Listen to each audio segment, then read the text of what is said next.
An enemy who is ready to... So how long do you plan to stay in Kent, Colonel? As long as Darcy chooses. I'm at his disposal. Wow. Everyone appears to be at his disposal. And when he doesn't marry and secure a lasting convenience of that kind. She would be a lucky woman. Really? Darcy is a most loyal companion. From what I heard in our journey here, he recently came to the rescue of one of his friends just in time. What happened? He saved the man from an imprudent marriage. Who was the man?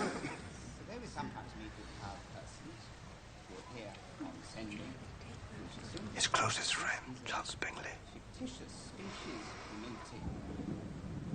Did Mr. Darcy give a reason for this interference? There were apparently strong objections to the lady. What kind of objections? Her lack of fortune? I think it was a family that was considered unsuitable. So he separated them? I believe so. I know nothing else. Not to think of himself.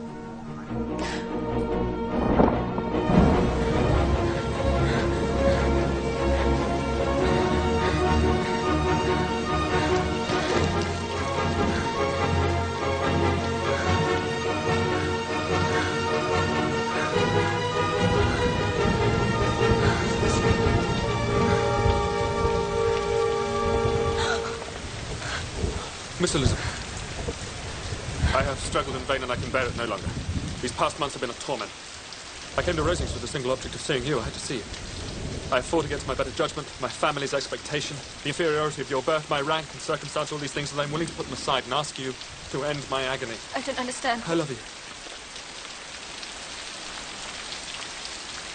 Most ardently. Please do me the honor of accepting my hand. Sir, I appreciate the struggle you have been through, and I am very sorry to have caused you pain. Believe me, it was unconsciously done. Is this your reply? Yes, sir. Are you laughing at me? No. Are you rejecting me? I'm sure that the feelings which, as you've told me, have hindered your regard will help you in overcoming it. Might I ask why, with so little endeavour at civility, I am thus repulsed? And I might as well inquire why, with so evident a design of insulting me, you chose to tell me that you like me against your better judgment. No, believe me, I If didn't I mean... was uncivil, then that is some excuse, but I have other reasons. You know I have. What reasons?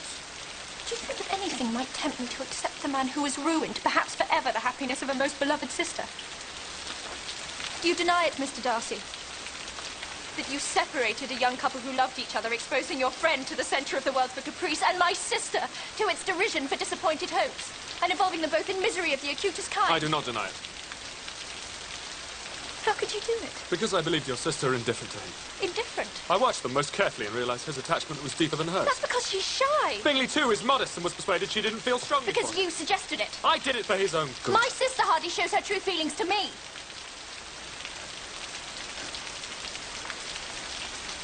I suppose you suspect that his fortune had some bearing on the matter. No, I wouldn't do your sister the dishonour, though it was suggested... What was? It was made perfectly clear that an advantageous marriage... Did my sister give that impression? No, there was, however, I have to admit, the matter of your family. Our want of connection. Mr. Bingley didn't seem to vex No, it was himself more about than that. How, sir? It was the lack of propriety shown by your mother, your 3 younger sisters, even on occasion your father. Forgive me. You and your sister I must exclude from this. And what about Mr. Wickham? Mr. Wickham. What excuse can you give for your behaviour towards him? You take an eager interest in that gentleman's He concerns. told me of his misfortunes. Oh, yes, his misfortunes have been very great indeed. You ruin his chances, and yet you treat him with sarcasm. So this is your opinion of me. Thank you for explaining so fully. Perhaps these offences might have been overlooked had not your pride been hurt by my honesty in admitting scruples about our relationship. Could you expect me to rejoice in the inferiority of your circumstances? And those are the words of a gentleman. From the first moment I met you, your arrogance and conceit, your selfish disdain for the feelings of others made me realise that you were the last man in the world I could ever be prevailed upon to marry.